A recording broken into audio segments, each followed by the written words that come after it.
привет! И вы снова на моем канале Мастер Кнотс 007. Сегодня я поделюсь с вами одним из лайфхаков макраме. Это как укоротить длинные нити при плетении. Потому что очень часто в проектах макраме используются достаточно длинные нити. И бывает не совсем удобно с ними работать. Я покажу вам на примере плетения ремня. Сейчас я плету ремень. Скоро полный видео-мастер-класс выйдет на моем канале. Так что присоединяйтесь. Итак, нити в этом проекте будут использоваться достаточно длинные, порядка 5 метров длиной. Изначально это были 10-метровые нити, поэтому при протягивании они частенько путаются вот в такие вот буквально комки и узлы, могут даже завязываться на концах в узлы, поэтому существуют методы специальные, чтобы укоротить нити. Как это сделать? Для начала нужно будет найти конец нити, который мы будем укорачивать, а также приготовить какую-то дополнительную нить. Ну, единственное, катушечные нити я не рекомендую использовать, не совсем удобно. Вот у меня есть такая нить. Теперь мы укладываем конец нити на ладонь и начинаем обвивать два пальца наших вот такой восьмеркой. Отсюда и название метод бабочка, он напоминает крылья бабочки. Укорачивать нити таким способом мы будем до тех пор, пока длина не станет комфортной для плетения. То есть выберите длину, какую вы считаете вам необходимо оставить. Теперь нужно связать нити вот в этом месте нашей дополнительной нитью. Мы поддеваем под наши крылья бабочки и завязываем на обычный узел. Я еще для того, чтобы узел не развязывался, завязываю обычный бантик. Это легко и, в общем, достаточно удобно. Чтобы удлинить нить, вам не потребуются никакие усилия. Нужно просто будет вытянуть один из витков, и таким образом ваша нить удлинится. То есть поочередно будут вытягиваться очень легко витки.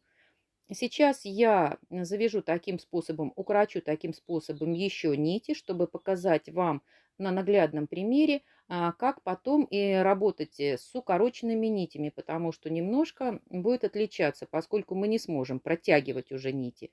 Вот сейчас у меня по рисунку я буду плести обычный квадратный плоский узел. То есть я не протягиваю нить, потому что уже это невозможно сделать, имея на конце вот такую бабочку, а буду как бы просто перекладывать нити, ну, в необходимые нам петли, чтобы образовался у нас обычный наш плоский узел. Вот таким образом. Сейчас у меня по рисунку будут идти с левой стороны квадратный плоский узел. Я покажу вам, как мы его плетем на длинных нитях. То есть нам будет необходимо вот протягивать всю длину нитей. Достаточно часто нити будут путаться.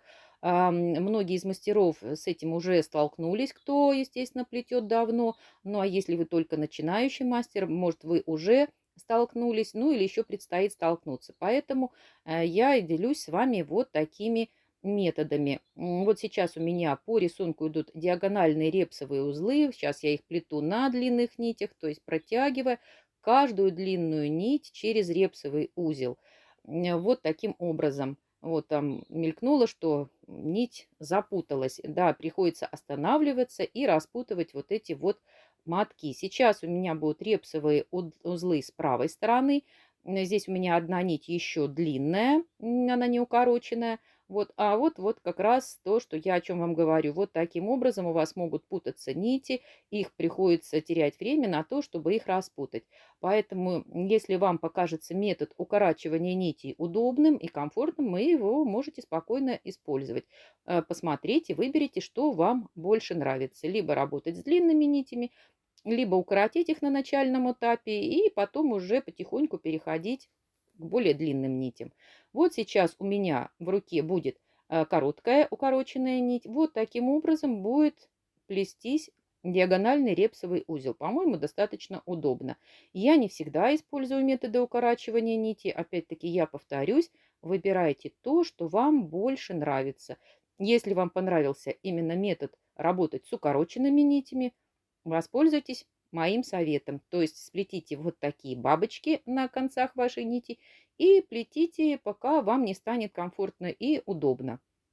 То есть вы выбираете, либо вы плетете вот такими длинными нитями, либо укороченными. Сейчас я вам покажу еще методы, как можно укоротить нити. Да, я сейчас покажу вам картинку, она появится на экране. То есть при укорачивании, если у вас есть, вы можете использовать коклюшки, которые используются в кружевоплетении, либо сделать коклюшку из картона вот такого плана самостоятельно.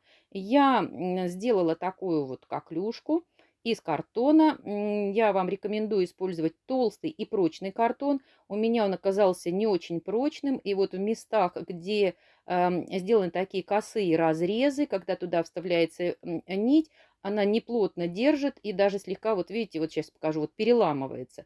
То есть найдите, если у вас есть более плотный картон. И всем удачи в плетении. Всем пока!